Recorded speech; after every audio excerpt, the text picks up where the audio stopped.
Welcome back to Local 5 News at 6:30. We begin this half hour with a special report on the homeless along the northeast Wisconsin lakeshore. Often hidden in the warmer summer months, those who are on the front lines are bracing for the weeks ahead. Local 5 News was invited to join them for a recent event aimed at gently shining a light on the problem while reflecting hope for a solution. I work for a land trust, and we have a large preserve that is less than 3 blocks away from here, and we have found during the cold winter months homeless encampments. If you were out in Wisconsin's lakeshore communities, would you be able to tell the difference between who was camping and who didn't have a roof over their head? I'm sure you're going to do a scan around the park today. There's a million and one places where people could be residing where we're not going to see them. So there's no real way to tell. We know they exist yes. because we have homeless shelters. We have a warming center. We have people that are literally sleeping on the street that are found by law enforcement. It's not easy shining a light on such a problem in such a beautiful community.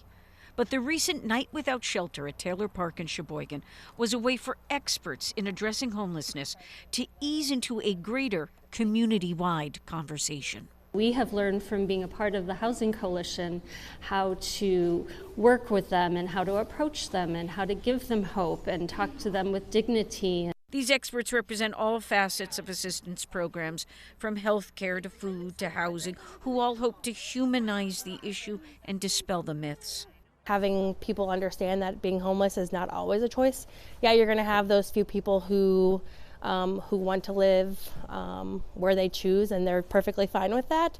But there are other people who don't choose that, and that can be a lack of affordable housing. That can be a lack of services. You know, we have people coming out of incarceration. We have people that are dealing with substance issues. We have veterans coming home. Sometimes it's as easy as, I had a medical issue that happened and I couldn't go to work, so then I lost my job and I don't have anybody to help me get back on track.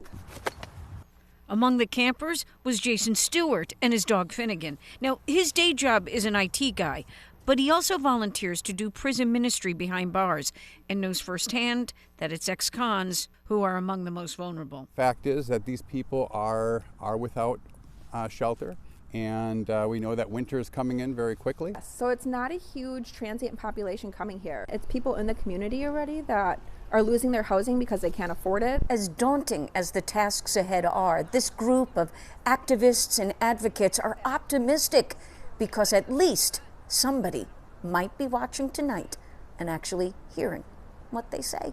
I'm a big believer in that, uncomfortable conversations bring growth and change. Yeah, Finnegan, the dog, providing some laughs there for the group photo. The coalition will be very active in the month of November to bring attention to the issue. We have featured several of the leading advocates and problem solvers, including Sheboygan's mayor, on our website, playing right now at wearegreenbay.com.